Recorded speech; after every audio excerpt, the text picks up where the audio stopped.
Aloha, Dr. Stephanie. First, I'd like to give you a little bit of context to this presentation that I'll be giving.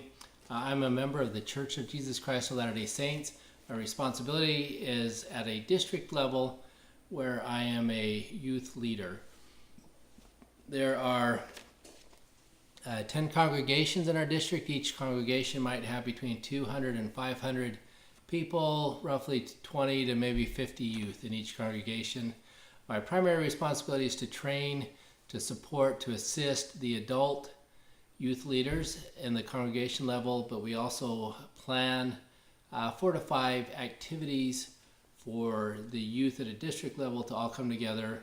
The biggest of these is the summer youth conference, 2 or 3 days with service project and games and activities and gospel instruction and so forth. So this is a presentation that I would give to the district leadership with this new proposal. And so I'll start. Aloha, excited, appreciate your time, the opportunity to make this presentation. I would like to propose the formation of what I'll call a district youth council.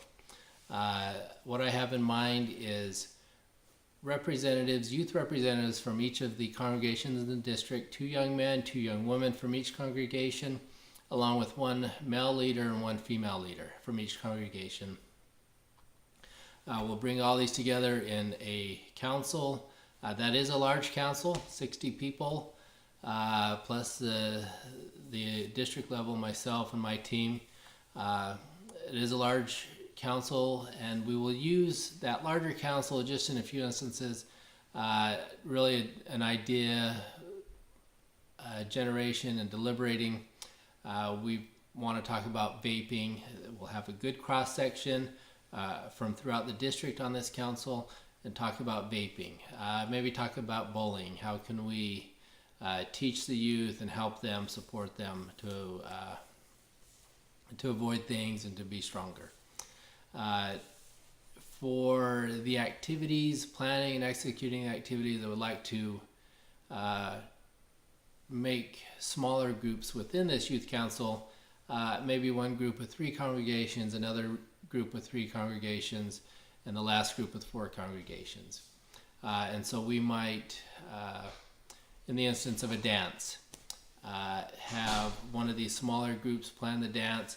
The 20 or so youth and leaders in that group would meet together for a half an hour, 45 minutes, talk through a theme and objectives and just kind of get the vision for the dance at that level, but then break into smaller groups from there to plan the details and the execution. So one congregation might be responsible for the refreshments at the dance. Another congregation might be responsible for the decorations. The third might be in charge of the music, maybe the marketing as well. And so for the idea generation phase of the planning process, we'll have a larger group, we'll have a cross-section of youth in that group, and hopefully come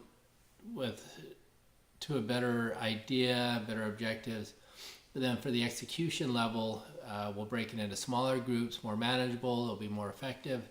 And these are also at the congregations, these are youth and leaders that already know each other, work together, and we feel like that will be easier for accountability to get things done at the execution stage.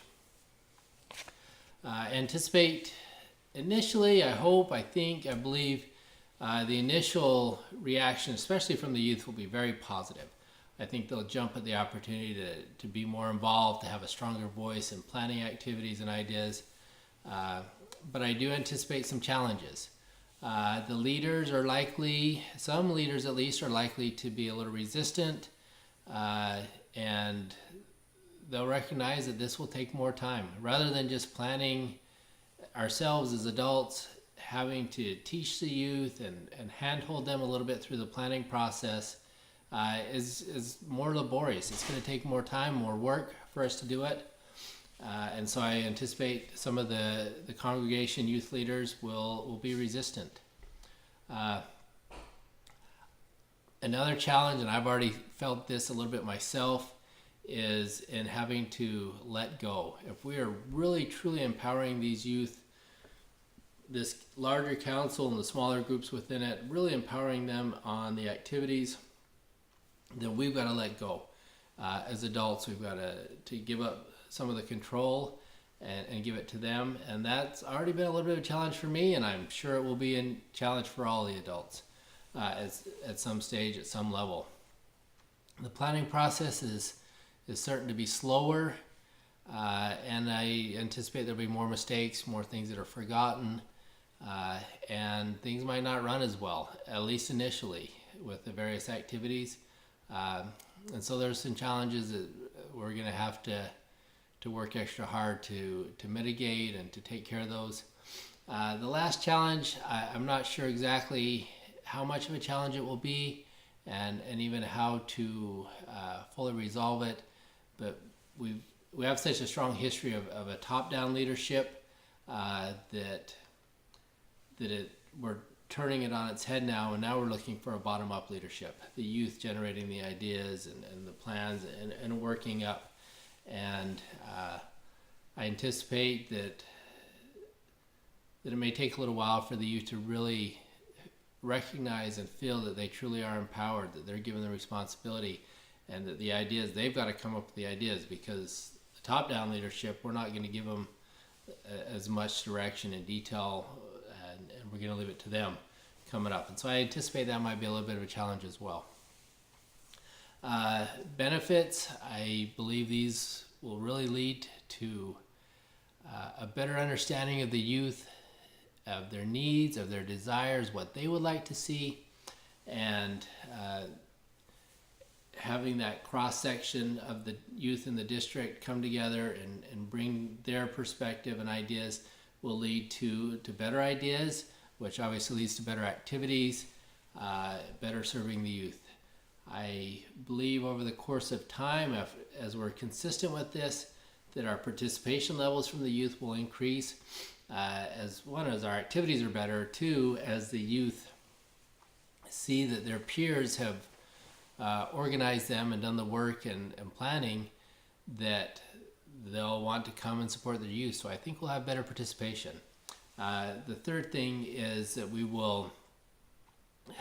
this is a tremendous opportunity to train our youth, to help them develop their leadership skills.